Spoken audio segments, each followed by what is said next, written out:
manfaat daripada ilmu yang disampaikan selepas ini dalam bicara hijrah istimewa Ma'al Hijrah kita bawakan. Okey, dengarkan ini dia For Us, Satukan Cinta.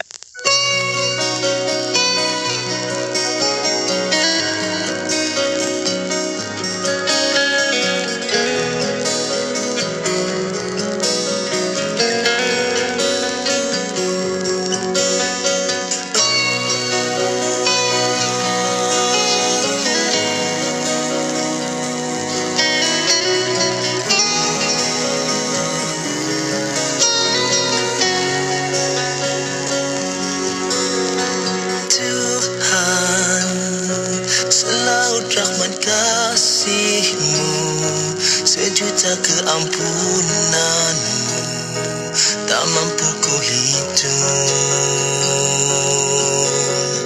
Namun kadang sering ku terlihat dibuai fana dunia hingga ku terlupa.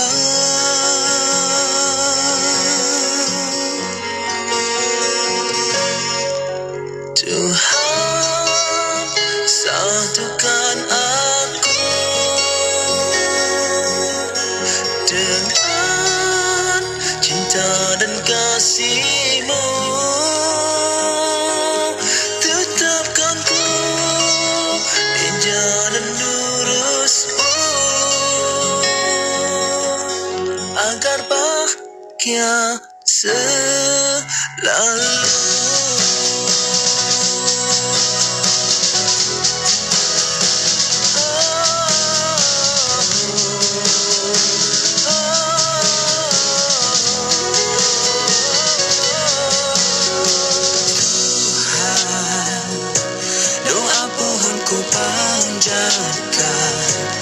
Agar ditetapkan iman dalam perjuangan. Surga destinasi akhir kita, dunia hanya sementara, amal sebanyaknya.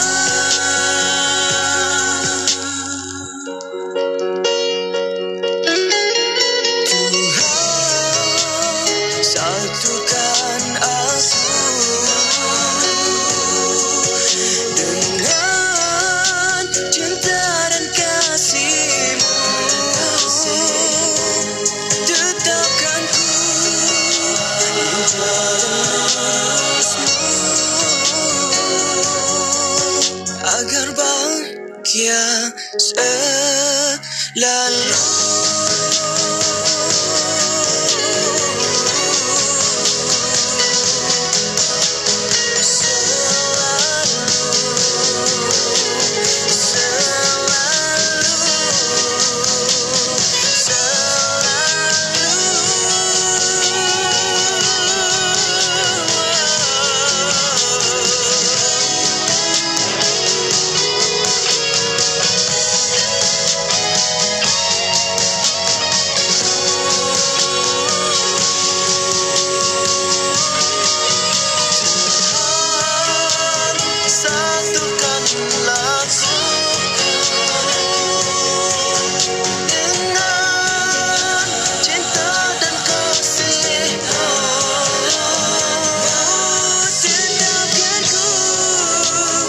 Jalan lurus-Mu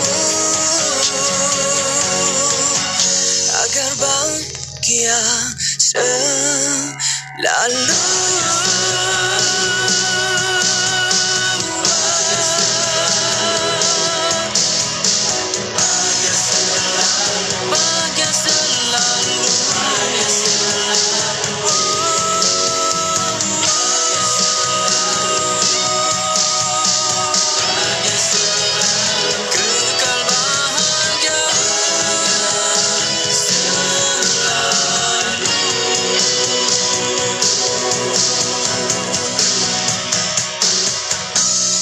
Hiburan mendidik jiwa.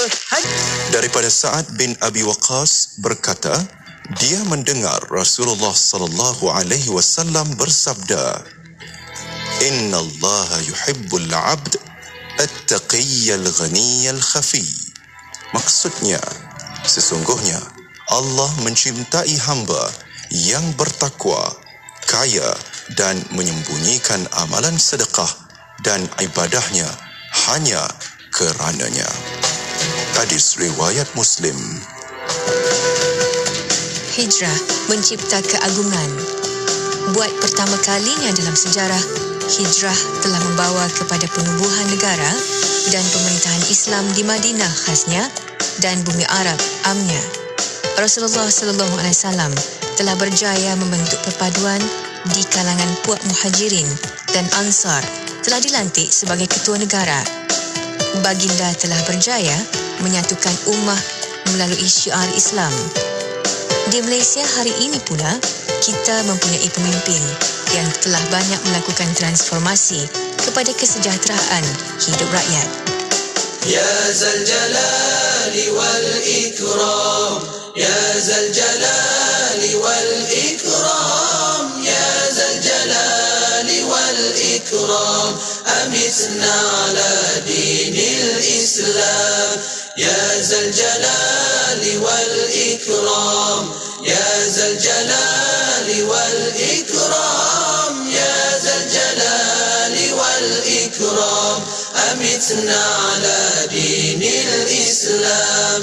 Ya Zal Jalali wal Ikram, Ya Zal Jalali wal Ikram, Ya Zal Jalali wal Ikram, amitna ala dinil Islam, amitna ala dinil Islam, amitna ala dinil Islam. Kota Baru 89.8 FM.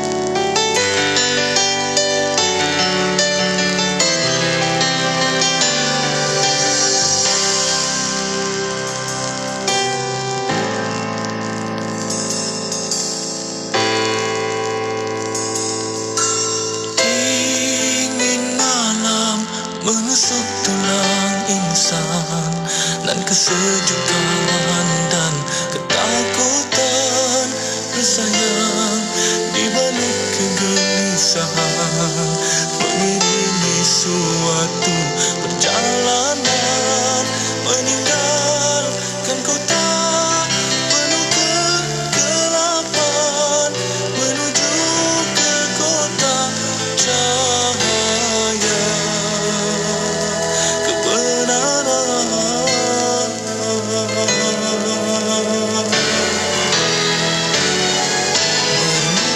Bermulalah hijrah yang agung,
Ketahui bila segmen-segmen kegemaran anda akan ke udara di Radio IKIM.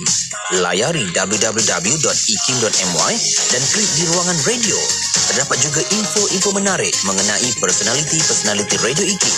IKIM, Inspirasi Emporia Islami. Terus setia bersama kami di IKIM Inspirasi Emporia Islami Radio IKIM 20 tahun. Waktu ini teman-teman, kan saya Faiz Haji Osman. Assalamualaikum warahmatullahi wabarakatuh. Selamat malam kepada anda yang terus setia bersama kami Selasa 9 malam. Kalau sebelum ini, Selasa kita bawakan rancangan bicara adab, dan insyaAllah malam ini sebenarnya Ma'al Hijrah. Kita dah masuk 2 Muharram. InsyaAllah kita nak dengarkan sama-sama perkongsian dalam bicara hijrah kita bersama dengan Al-Fadhil Ustaz Iqbal Zain Al-Jawhari. Dah pun berada atas talian waktu ini untuk kita belajar sama-sama apa yang boleh kita ambil pengajaran, ibrah daripada peristiwa hijrah Rasulullah sallallahu alaihi wasallam. Dan kita nak teruskan bersama dengan Al-Fadhil Ustaz Iqbal atas talian waktu ini. Assalamualaikum Ustaz. Waalaikumsalam warahmatullahi wabarakatuh. Sihat kita Ustaz?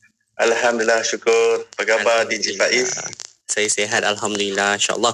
Lama dah tak dengarkan Ustaz bersiaran dekat radio pun. Alhamdulillah malam ni kita dapat sama-sama ikuti. Selamat menyambut tahun baru Ustaz untuk sama-sama kita ni. Sama-sama, InsyaAllah. Semoga apa yang kita azamkan, apa yang kita niatkan sama-sama diberkati oleh Allah Subhanahu Wa Taala. Dan insyaAllah malam ini kita nak isi sama-sama masa bersama dengan keluarga untuk kita dengarkan bicara hijrah kita bersama dengan sahabat pendengar yang menonton di Facebook dan YouTube. Terima kasih banyak. Yang mendengarkan di radio, terima kasih atas perhatian anda. Bicara hijrah kita nak bawakan pada malam ini bersama dengan Ustaz Iqbal Zain Al-Jawhari. Kita nak dengarkan, mungkin kita dah dengar cerita-cerita tentang peristiwa hijrah ni, tapi kita nak recall balik apa yang boleh kita belajar daripada peristiwa hijrah ni. Ustaz, silakan Ustaz. Baik, bismillahirrahmanirrahim. Assalamualaikum warahmatullahi wabarakatuh. Innal hamdalillah, assalatu wassalamu ala Rasulillah Sayyidina Muhammad bin Abdullah wa alihi wa sahbihi wa man wala, amma ba'd. Alhamdulillah, syukur kita pada Allah Subhanahu Wa Taala dan kita memujinya dengan setinggi-tinggi pujian, dan kita ucapkan selawat dan salam ke atas kekasih kita Nabi junjungan besar Nabi Muhammad sallallahu alaihi wasallam, dan ke atas ahli keluarga baginda, dan ke atas para sahabatnya, dan ke atas mereka yang mengikuti jalan mereka yang terdahulu dengan cara yang terbaik sehingga hari kiamat. Yang berbahagia DJ Faiz Haji Osman, sidang penonton Radio IKIM yang budiman, yang dirahmati sekalian. Mudah-mudahan kita semua berada dalam perlindungan Allah Subhanahu Wa Taala. Mudah-mudahan kita sentiasa diberikan kesihatan. Jika ada di antara kita yang sakit, mudah-mudahan Allah Taala kurniakan kita kesembuhan. Mudah-mudahan Allah Subhanahu Wa Taala kurniakan kita pembentengan, penjagaan dan pemeliharaannya daripada segala macam musibah, daripada segala macam penyakit, daripada segala macam bala bencana. Amin ya rabbal alamin. Sidang pendengar yang dirahmati Allah Subhanahu Wa Taala, peristiwa hijrah adalah peristiwa yang agung, peristiwa yang besar yang berlaku di dalam sejarah Islam, yang mana bermula dengan peristiwa hijrah, bermulanya sebuah ketamadunan yang hebat yang dibina oleh Rasulullah sallallahu alaihi wasallam sebagai pemimpin sebuah negara. Berhijrahnya Nabi SAW ke Madinah Al-Munawwarah yang nama asalnya adalah Yathrib, dan seluruh daripada rakyat jelata Madinah Al-Munawwarah telah menyerahkan diri mereka untuk mentaati Rasulullah SAW sebagai pemimpin mereka, bukan sahaja di dalam hal keagamaan tetapi juga hal duniawi, bermakna tampuk pemerintahan dan juga otoriti kekuasaan berada di tangan Rasulullah sallallahu alaihi wasallam ketika baginda sallallahu alaihi wasallam berada di Madinah Al-Munawwarah, dan ianya berlaku bermula dengan peristiwa hijrah. Ya. Hijrah adalah perubahan ataupun suatu peralihan daripada suatu keadaan ataupun daripada suatu tempat ke tempat yang lain, daripada suatu keadaan kepada keadaan yang lain, daripada suatu situasi kepada situasi yang lain. Ya. Dan Rasulullah sallallahu alaihi wasallam telah membina Madinah Al-Munawwarah dengan begitu hebat sekali peradaban dan warisan pusaka yang ditinggalkan oleh Rasulullah yang berbentuk ilmu pengetahuan telah dijadikan bekalan oleh para sahabat radhiyallahu anhum ajma'in untuk memacu dunia dan juga untuk memimpin diri mereka sendiri menuju Allah Subhanahu wa taala. Maka di dalam sirah kita perhatikan bahawa di dalam urusan kerajaan, ya, kerajaan Islam masih belum ada tahun yang ditentukan. Kalau kerajaan-kerajaan yang lain mereka ada titik bermulanya tahun mereka. Kalau kita tengok negara Parsi, mereka ada titik tahun mereka sendiri. Orang Yahudi juga ada tahun mereka sendiri. Pada ketika itu orang Nasrani, iaitu orang Rom, Kristian juga mereka mempunyai tahun mereka sendiri. Tetapi dalam kerajaan Islam masih belum ada tahunnya sendiri, dan ianya tidak diberikan oleh Rasulullah SAW ketika hidupnya, dan ianya terus berlanjutan sehingga kepada pemerintahan Sayyidina Umar Al-Khattab radhiyallahu taala anhu. Sebelum Sayyidina Umar, Sayyidina Abu Bakar adalah Amirul Mukminin, tetapi beliau tidak sempat untuk memikirkan hal tersebut kerana beliau hanya berada di atas pemerintahan selama 2 tahun sahaja. Kemudian beliau wafat, kemudian digantikan oleh Sayyidina Umar, dan ketika pemerintahan Sayyidina Umar agak lama, 12 tahun pemerintahan sebelum beliau wafat. Maka dalam tempoh pemerintahan ini beliau mempunyai masa yang cukup panjang untuk melengkapkan peradaban dan kebudayaan dalam Islam, dan di antaranya adalah memulakan tahun di dalam Islam.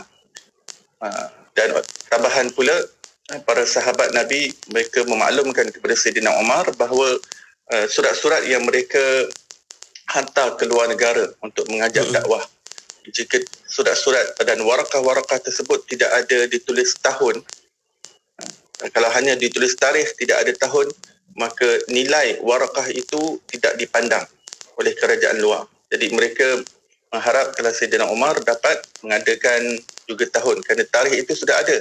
Tarikh dan bulan ada dalam Islam. Tetapi tahun masih belum ada.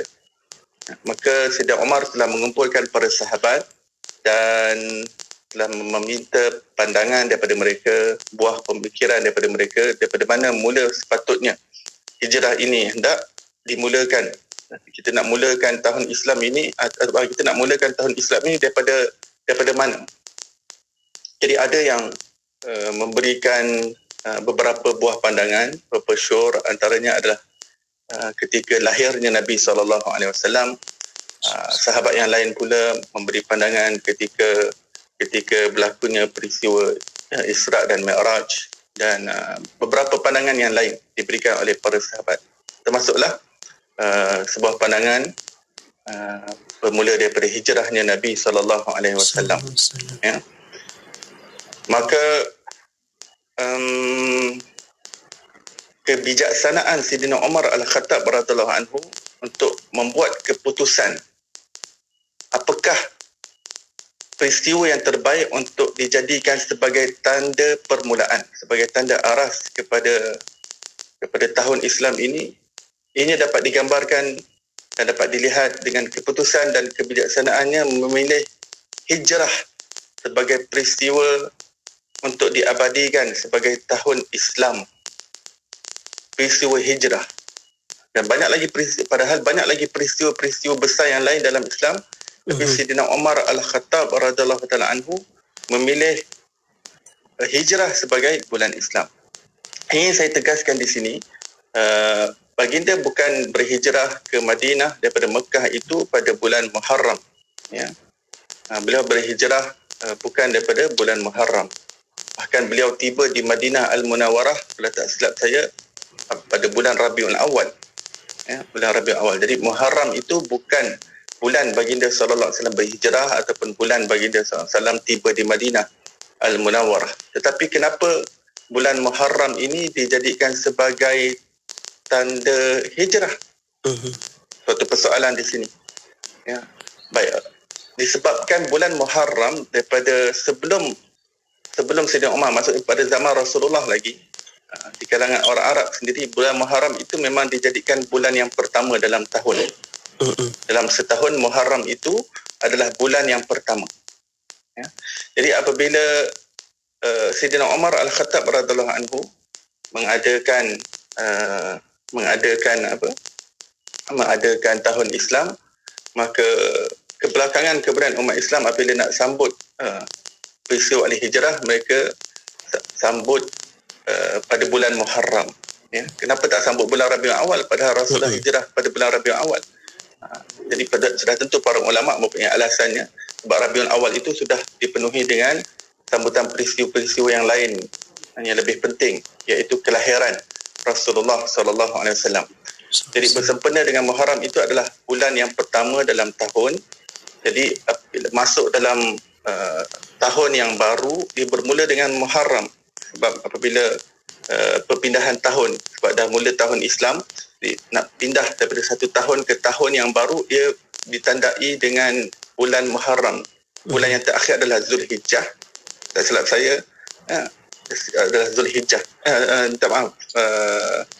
Zulqa'dah, Zulhijjah yang terakhir.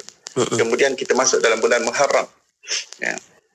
Sebab tu kebijaksanaan para ulama kita di alam Melayu ini, apabila kita sambut peristiwa Muharram, kita sambut masuk Muharram, kita sebut Ma'al Hijrah. Kita sebut Ma'al Hijrah. Kenapa? Kerana kita sambut tahun baru. Muharram itu tahun baru. Tapi kita sambut sekali dengan signifikan hijrah. Itu namanya Ma'al Hijrah. Saya sempat mengkaji tentang peristiwa Ma'al Hijrah. Rupanya ianya tidak terdapat di dalam negara-negara yang lain. Ianya hanya di alam Melayu saja, khususnya Malaysia. Semasa beberapa puluh tahun yang lepas, para ulama memikirkan peristiwa masuk tahun baru. Tahun baru dalam Islam adalah lebih baik untuk disertakan sekali dengan sambut Ma'al Hijrah sebagai tanda tahun yang dibuat oleh Sayyidina Umar Al-Khattab radhiyallahu ta'ala anhu. Jadi di situ saya cuba connecting the dot. Apa kena mengenai hijrah dan apa kena mengenai Muharram, apa kena mengenai masuk tahun baru. Tapi saya ingin menyentuh sedikit. Saya ingat sebelum kita pergi lebih jauh berkenaan falsafah, ketentuan Sayyidina Umar jadikan hijrah sebagai permulaan tahun Islam, saya ingat kita berhenti sejenak untuk membidaluan dan kita akan sambung selepas ini insya-Allah. InsyaAllah. Terima kasih Ustaz untuk awal ini berkaitan dengan peristiwa hijrah dan juga berkaitan dengan kalender baru hijrah kita ini. InsyaAllah kita nak berehat seketika kembali selepas ini dalam bicara hijrah kita bersama dengan Al-Fadhil Ustaz Iqbal Zain Al-Jauhari. Jadi anda jangan ke mana-mana, dengarkan di IKIM Inspirasi Inforia Islami. Radio IKIM 20 tahun sentiasa memberi anda pengisian yang relevan dan terkini di Warna Pagi bersama Pian dan Hazwan. Temani anda untuk Warna Pagi Dan dapat juga lagu-lagu nasyid yang terbaik dan terkini.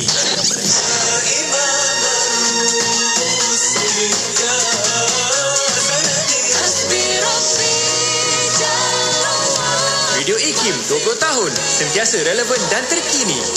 IKIM Inspirasi Inforia Islami. Hijrah dikatakan berasal dari perkataan Arab hajarah yang bermaksud perpindahan. Dalam Islam, hijrah yang membawa makna besar pada dakwah, ukhuwah dan syiar Islam itu merujuk pada perpindahan Nabi Muhammad sallallahu alaihi wasallam dan umat Islam dari Mekah ke Madinah pada 16 Julai 622 Masihi. Tarikh bersejarah itu digelar 1 Muharram, 1 Hijrah, iaitu tarikh permulaan kalender hijrah dalam Islam yang telah dirintis penggunaannya oleh dan semasa pemerintahan Khalifah Umar Al-Khattab pada 17 Hijrah bersamaan 638 Masihi.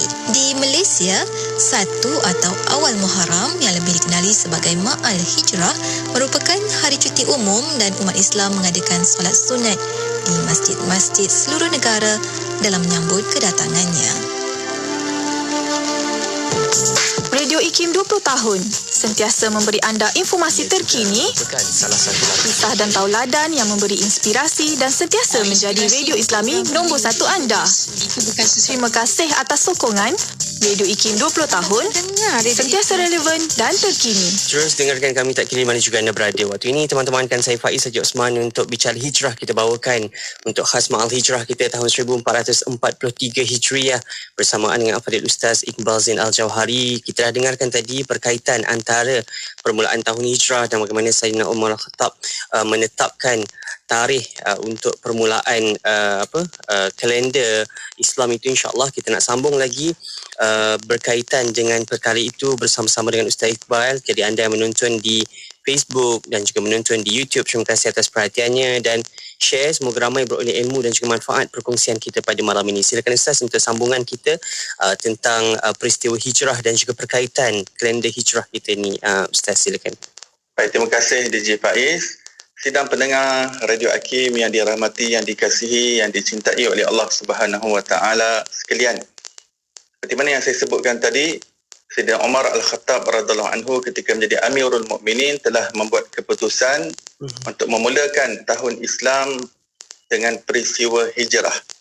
Dan di sini kita dapat lihat kebijaksanaan Sayyidina Umar yang beliau memahami psikologi manusia, beliau memahami motivasi dalaman manusia dan menjadikan suatu peristiwa yang berkesesuaian dan begitu cocok sekali untuk dipadankan dengan tahun Islam. Jadi apabila umat ini menyambut tahun baru, mereka akan mengingati peristiwa hijrah bersama dengan mereka.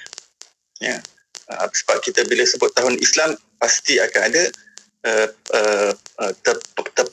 terpalit ataupun terpaut dengan hijrah. Sebab tu kita masuk sekarang ni tahun 1443 Hijri. Hijri. Jadi perkataan hijrah itu saja mempunyai suatu kekuatan dengan izin Allah SWT, kekuatan dalaman kalau kita dapat memahami hikmahnya, memahami perbahasan falsafah di sebalik perkataan hijrah itu sendiri. Pertama sekali saya ingin kongsikan sebuah hadis yang sahih daripada Rasulullah sallallahu alaihi wasallam yang bersabda, la hijrata ba'dal fathi walakin niyatun wa jihad, ataupun walakin jihadun wa niyyah, atau kama qala alaihi salatu wassalam. Yang mana ianya bermaksud baginda sallallahu alaihi wasallam bersabda bahawa tidak ada lagi hijrah selepas daripada pembukaan kota Mekah, akan tetapi yang ada adalah jihad dan niat. Baik, apa yang dimaksudkan dengan hadis ini? Hadis ini hadis yang sahih. Maksudnya tidak ada lagi pahala yang besar dijanjikan untuk orang yang berhijrah ke Madinah Al-Munawwarah. Ya, hijrah yang dimaksudkan di situ hijrah ke Madinah Al-Munawwarah. Kerana ajakan itu Rasulullah telah berikan ketika baginda di Mekah sebelum berhijrah, mana-mana umat Islam yang ingin berhijrah ke Madinah dan bersama dengan Rasulullah SAW membangunkan Islam daripada Madinah Al-Munawwarah, maka ianya diberikan janji ganjaran pahala yang besar daripada Allah Subhanahu Wa Taala. Jadi ketika itu beberapa orang yang sudah beriman dengan Nabi sallallahu alaihi wasallam, yang terutamanya orang-orang Mekah berhijrah bersama Rasulullah ke Madinah, kemudian ada daripada tempat-tempat yang lain yang mendengar ganjaran besar untuk duduk dalam kota Madinah, berhijrah juga sekali ke Madinah Munawwarah dan duduk di sana bersama dengan Rasulullah, bantu dan memenuhi kelengkapan-kelengkapan yang diperlukan dalam membina kekuatan Islam di Madinah Munawwarah tersebut, terdapat ganjaran pahala yang besar di sisi Allah SWT. Maka Nabi SAW mengumumkan bahawa ianya tamat ketika pembukaan kota Mekah. Maksudnya pahala tu yang dijanjikan dah dimasukkan oleh Allah Subhanahu Wa Taala. Ya. Jadi expired dia pembukaan kota Mekah. Tetapi kata Rasulullah, walaupun pahala hijrah ke Madinah Munawwarah itu sudah dimasukkan, sudah tidak ada lagi selepas pembukaan kota Mekah, tetapi selepas pembukaan kota Mekah sampai kiamat yang ada adalah mujahadah, pengorbanan untuk berhijrah, jihad.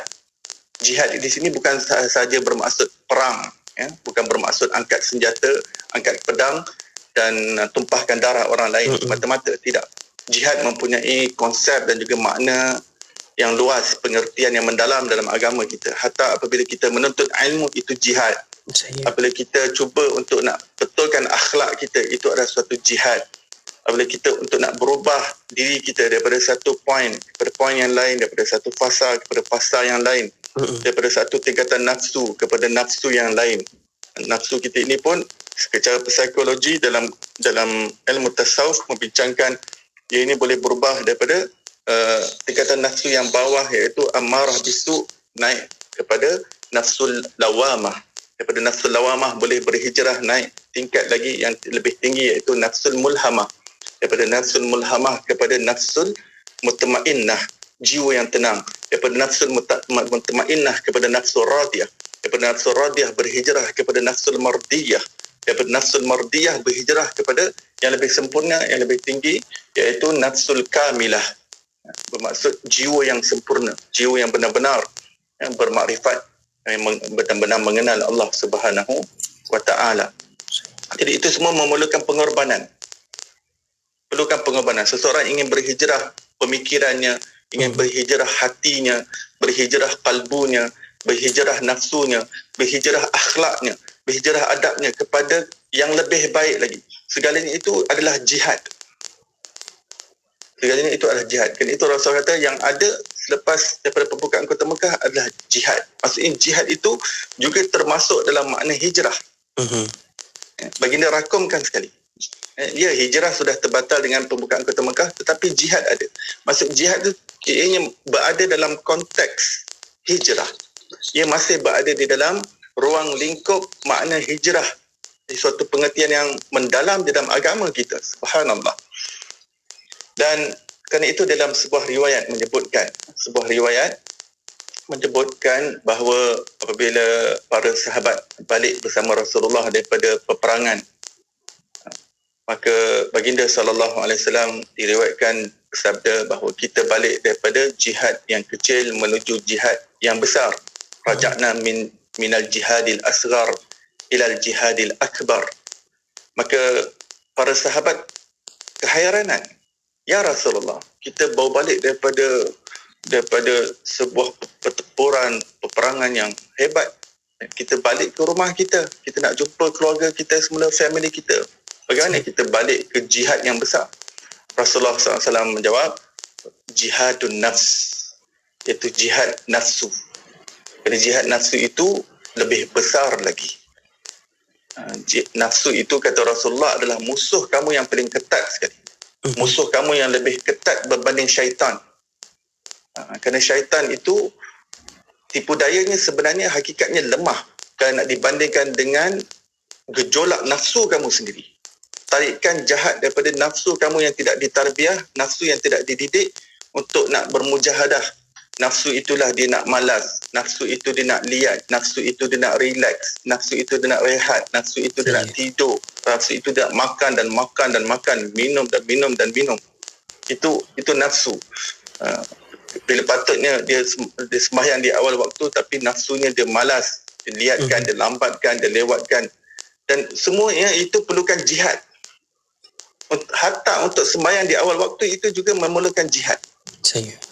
Hatta jika seseorang menunaikan solat untuk benar-benar dia membendung fikiran dia supaya tidak fikir perkara-perkara duniawi dan hanya fokus kepada Allah Subhanahu Wa Taala, itu adalah jihad. Jihad nafsu, jihad diri sendiri nak menerawang fikir benda-benda dunia dan sebagainya. Padahal di dalam solat apabila dia bertakbiratul ihram, dia berada dalam istana Allah Subhanahu Wa Taala. Solat adalah istana pertemuan antara hamba dengan Allah Subhanahu Wa Taala. Hamba sedang berdialog dengan Allah. Hamba sedang bercakap dengan Allah Subhanahu Wa Taala. Dan Allah Ta'ala membalas setiap apa yang manusia ucapkan di dalam sembahyang. Jadi untuk membendung fikiran dia, hati dia supaya tidak menerawang hal dunia dan hanya fokus kepada pencipta, fokus kepada Allah, itu adalah jihad. Untuk mendapat khusyuk dalam solat, untuk mendapatkan kehadiran hati di dalam solat, ia merupakan jihad yang besar. Itulah jihad diri sendiri, jihad nafsu. Nafsu nak fikir perkara-perkara macam-macam. Subhanallah. Itu jihad. Jihad ini hatta kita bermujahadah menuntut ilmu, hatta kita nak duduk dengar menuntut ilmu daripada online pun sebenarnya suatu jihad. Bukan senang. Kadang-kadang mendengar ilmu daripada online ni kadang-kadang mungkin lebih meletihkan daripada hadir secara nyata, secara fizikal. Tapi semuanya itu jihad, sama ada online ataupun offline. Menuntut ilmu itu sahaja adalah merupakan jihad. Dan Rasul kata walakin jihadun wa niyyah. Jihad dan niat. Tidak ada hijrah selepas pembukaan kota Mekah, akan tetapi yang ada, yakni akan terus ada sehingga hari kiamat, jihad dan niat. Niat adalah sesuatu yang sangat istimewa yang diajarkan dalam agama kita. Intention, niat. Kerana Allah SWT memandang hati kita. Apabila Allah pandang jiwa kita membuka satu niat yang baik, di situ Allah Subhanahu Wa Taala akan membukakan pelbagai lorong untuk dia menyempurnakan. Tetapi jika dia tidak ada niat untuk nak berubah, dia tidak ada niat untuk melakukan amal yang saleh, maka pintu hatinya tertutup. Sebab itu Imam Junaid Al-Baghdadi rahmatullah alaihi mengatakan, barang siapa yang membuka satu niat baik daripada hatinya, Allah SWT akan membuka 70 pintu kebaikan yang lain di dalam hatinya.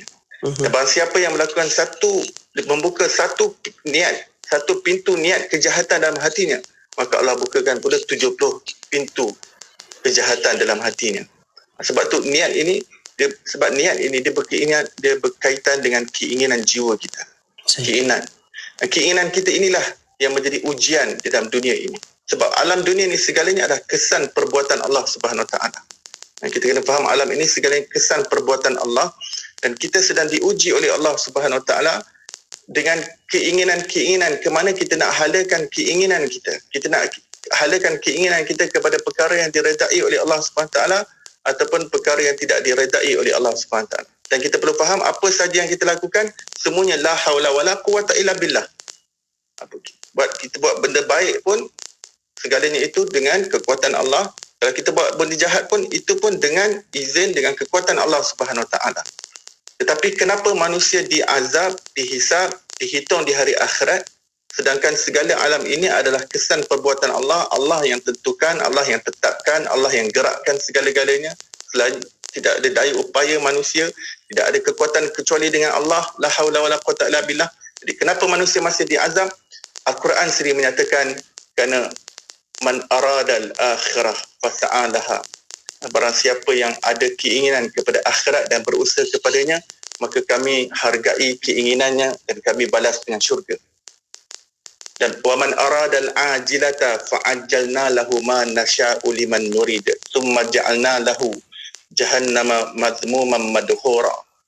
Dan barang siapa yang keinginan hatinya terhadap perkara-perkara yang sekadar duniawi semata-mata, bukan kerana aku, hanya kerana duniawi semata-mata, maka kami berikan kepadanya sekadar apa yang kami tetapkan di dunia ini. Kami izinkan ianya berlaku sekadar apa yang kami tentukan untuknya. Tetapi kami sediakan pula untuknya azab dan juga siksaan dalam Jahannam, dan di dalamnya terdapat penghinaan dan kerendahan buat dirinya.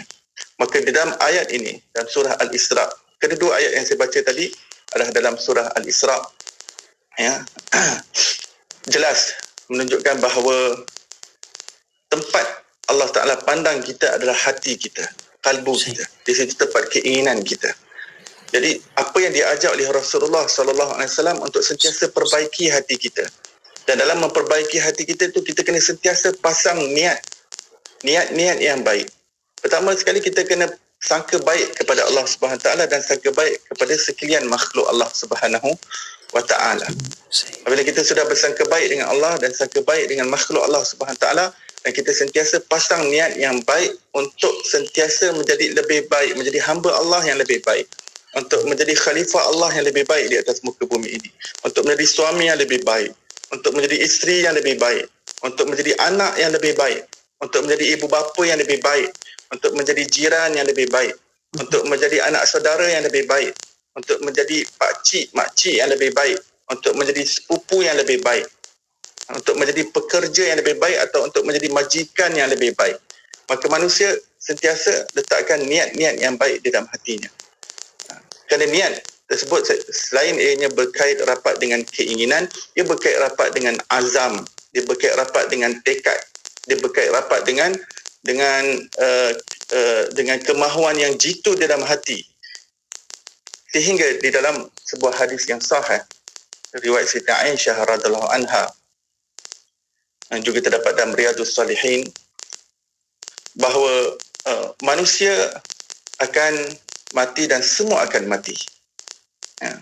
Jika ada suatu tempat yang dilanda dengan musibah, kata Rasulullah, semua ramai orang di dalamnya yang mati disebabkan musibah tersebut.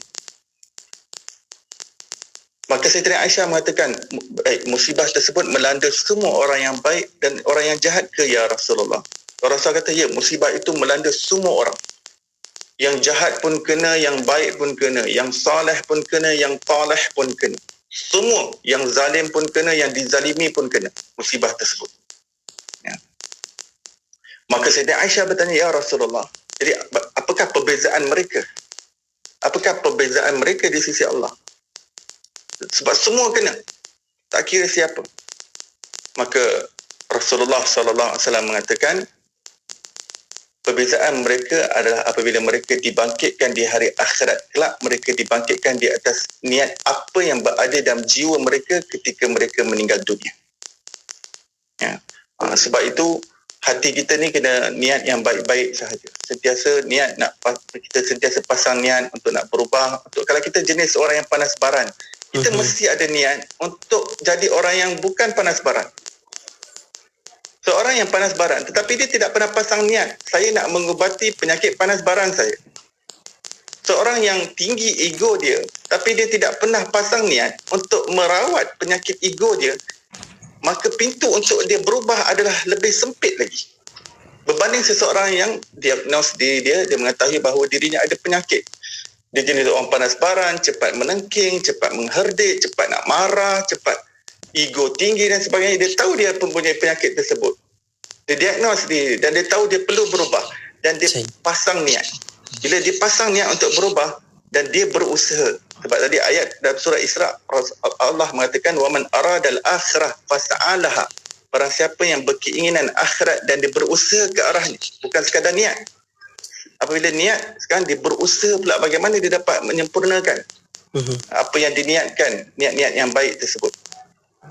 Maka sentiasa niat-niat yang baik, supaya kalaupun kita tak katakan sekarang ni kita baca kisah wali-wali Allah, dan kita niat, ya Allah, saya nak jadi orang yang memaafkan macam ni. Wali Allah ni mudah memaafkan orang yang menyakiti dia, orang yang mengganggu dia. Saya nak cuba untuk jadi macam ni. Tiba-tiba esok kita meninggal dunia. Boleh jadi dia terkena COVID, esok dia meninggal dunia, menghembuskan nafas yang terakhir. Di hari akhirat, jangan terperanjat kalau dia dibangkitkan bersama dengan wali-wali Allah yang lain. Kerana dia dah niat, dia nak cuba capai seperti mana wali-wali Allah capai. Allah bangkitkan manusia berdasarkan niat yang terkandung dalam jiwanya sebelum dia keluar daripada dunia ini. Itu maksud daripada hadis sahih daripada Sayyidina Aisyah radhiyallahu anha. Orang yang niat untuk meninggal syahid, jangan terperanjat walaupun dia mati bukan di dalam keadaan yang syahid, tetapi di hari akhirat dia akan bangkit bersama dengan syuhada. Kenapa? Kerana niat yang terpendam dalam jiwanya. Demikianlah seorang yang cuba untuk nak perbaiki diri dia dan dia belum sempat sempurna. Dalam dia keadaan dia taubat, dia tersungkur semula, dia taubat tersungkur semula, tapi dia niat, dia nak tinggalkan semua dosa-dosa dia, maksiat dia. Niat dia ada, dia dah cuba usaha. Tetapi sebelum dia sempat untuk sempurnakan itu semua, tiba-tiba nyawanya ditarik oleh Allah Subhanahu Wa Taala, maka di hari akhirat jangan terperanjat kalau dia akan dibangkitkan bersama dengan para at-tawabin, para orang-orang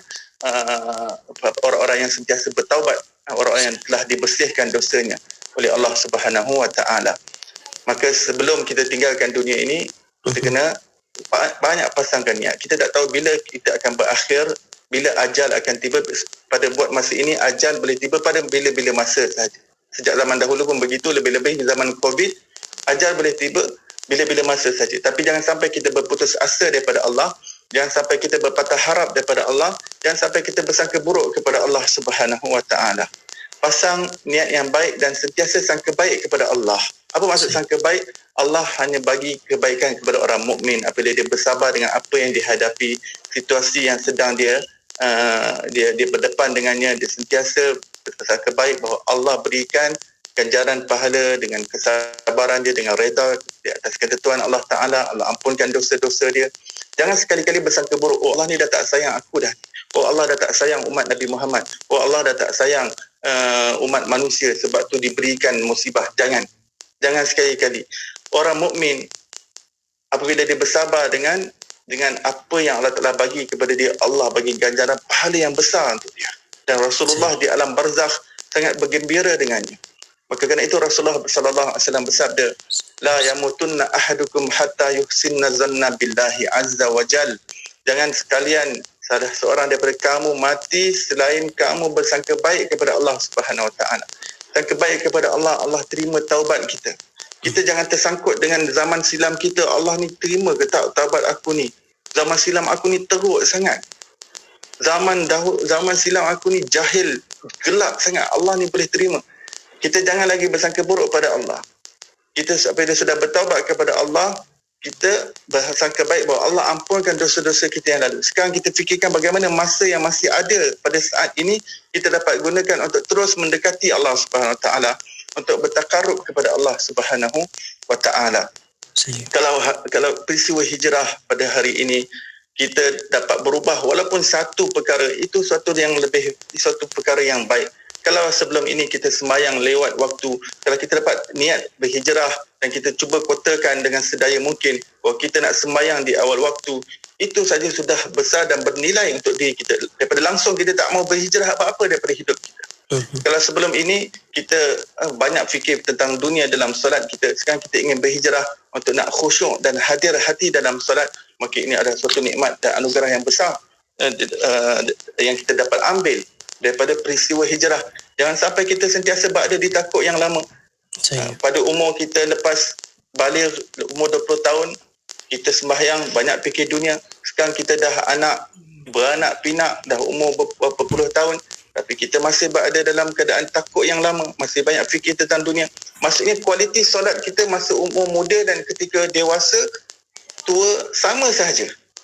Yang tu ketika masuk takbiratul ihram pun fikir dunia, yang ni pun fikir dunia. Jadi kita kena sentiasa fikir untuk sentiasa meningkat kerohanian kita, kita tingkatkan darjat kita di sisi Allah Subhanahu Wa Taala, tingkatkan makrifat kita, pengenalan kita kepada Allah Subhanahu Wa Taala, sehingga bertambah kualiti solat kita itu.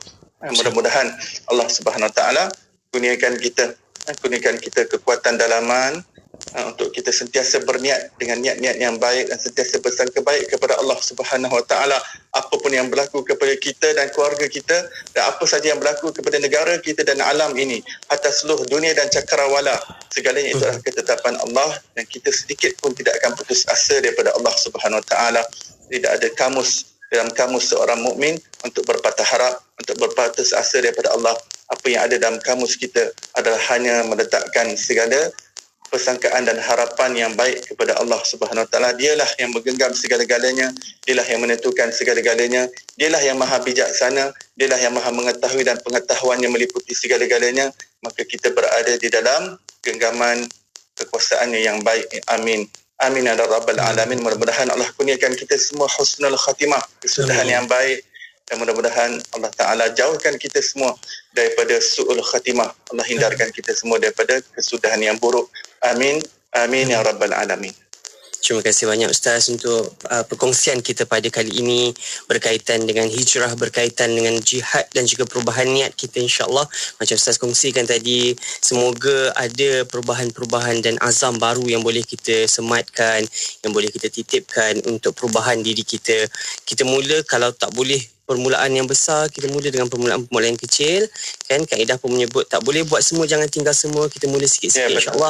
Yang paling penting istiqamah dalam hidup kita. Terima kasih banyak Ustaz untuk perkongsian kita kali ini berkaitan dengan bicara hijrah kita, apa yang boleh kita buat. Macam Ustaz sebut tadi, pesan selalu dengan kita, jangan berputus asa daripada rahmat Allah Subhanahu Wa Taala. Usaha selagi boleh untuk kita lakukan apa jua kebaikan di atas muka bumi ini. Terima kasih banyak Ustaz. InsyaAllah ada kesempatan kita berjumpa di lain waktu untuk perkongsian selanjutnya. Terima kasih banyak Ustaz. Assalamualaikum. Waalaikumsalam warahmatullahi wabarakatuh. Buat anda sahabat-sahabat saya, teruskan setia bersama kami dengarkan IKIM, Inspirasi Inforia Islami. Radio IKIM 20 tahun sentiasa memberi anda informasi terkini, kisah dan tauladan yang memberi inspirasi dan sentiasa menjadi radio Islami nombor 1 anda. Terima kasih atas sokongan. Radio IKIM 20 tahun sentiasa relevan dan terkini.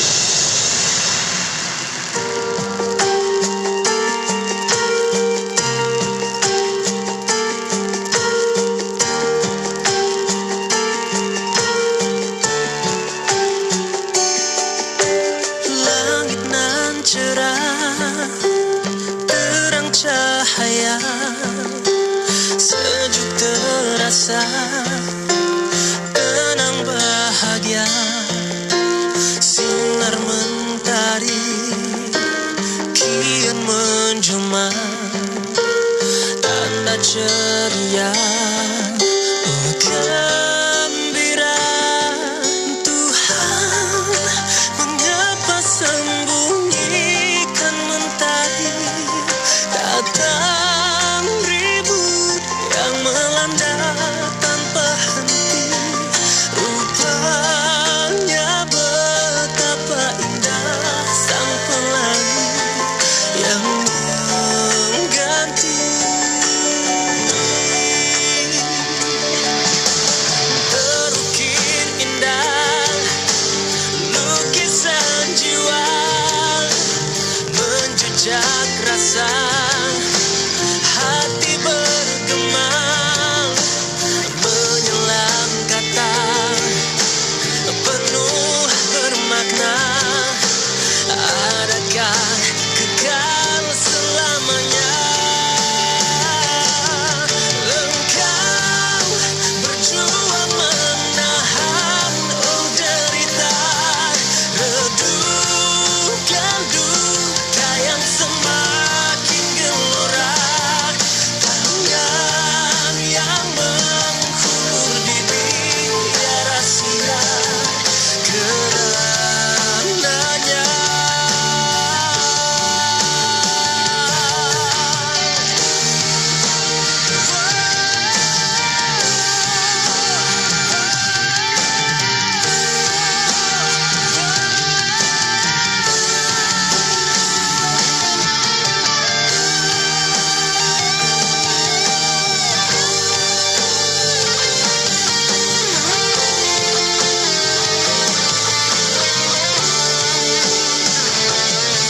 Tuhan, mengapa sembunyikan mentari? Datang ribut yang melanda tanpa henti. Rupanya betapa indah sang pelangi yang mengganti. Engkau berjuang menahan derita, redupkan duka yang semakin gelora. Tangan yang mengulur di biar rahsia kerananya.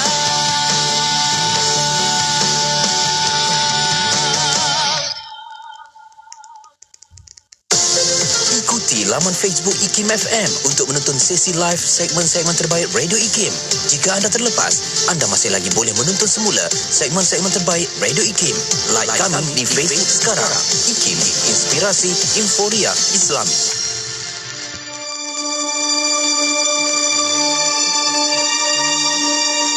Menung seketika, sunyi sejenak, kosong di jiwa tak berpenghuni. Hidup terasa diperbudak-budak, hanya suara melambung tinggi. Berpusing roda beralih masa, berbagai neka hidup di bumi. Selagi hidup berjiwa hamba, pasti tetap terjajah abadi. Kalau hidup ingin merdeka, takkan tercapai hanya berkata. Tetapi, cuba maju ke muka, melempar jauh jiwa hamba. Ingatan kembali sepatah kata dari ucapan seorang pemuka. Di atas robohan kota Melaka, kita dirikan jiwa merdeka. Sajak itu tadi bertajuk Jiwa Merdeka, karya Allahyarham Dato' Osman Awang.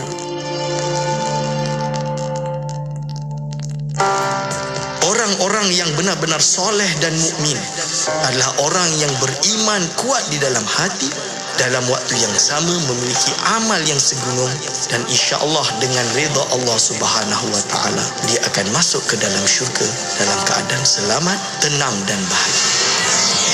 dengarkan rancangan Imanuna bersama saya, Dr. Aiman Al-Akiti, di setiap hari Khamis jam 5.10 petang, hanya di IKIM Inspirasi Inforia Islami.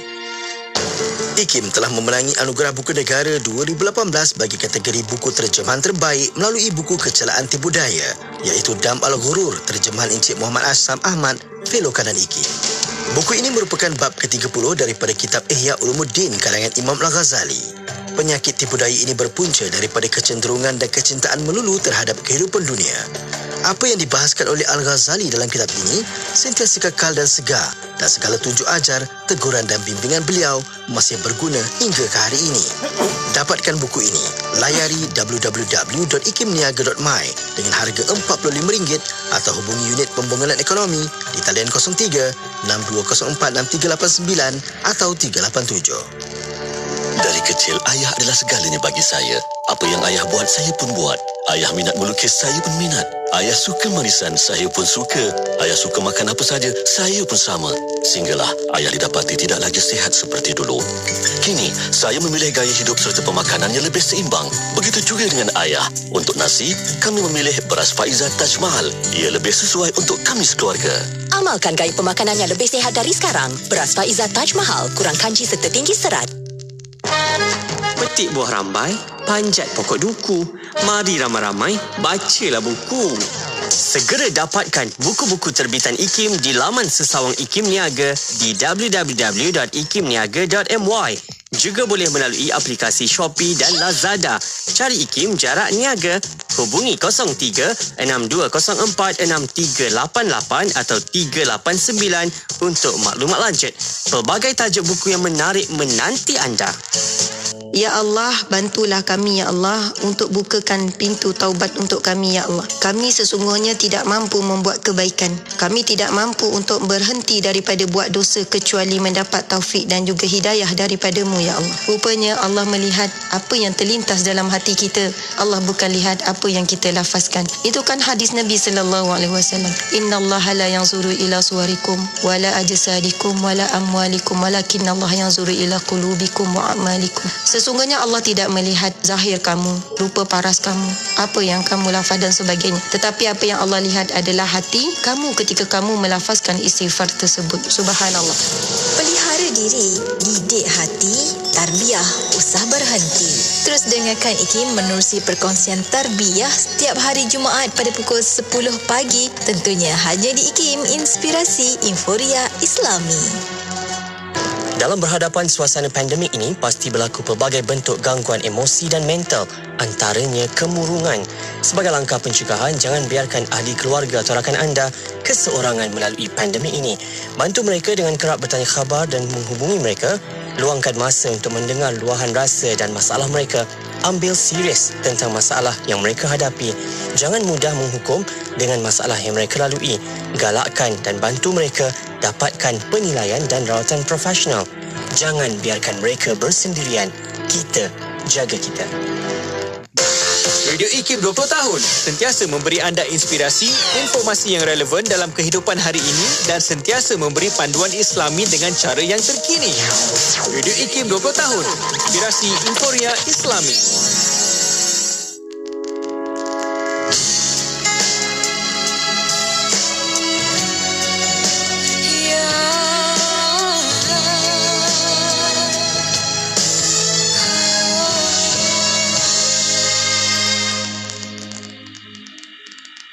Tersejar dari tidurku yang lena, termenung membayangi dosa-dosaku. Basah pipiku mencari sesuatu, hati tak tenang, jiwaku layu.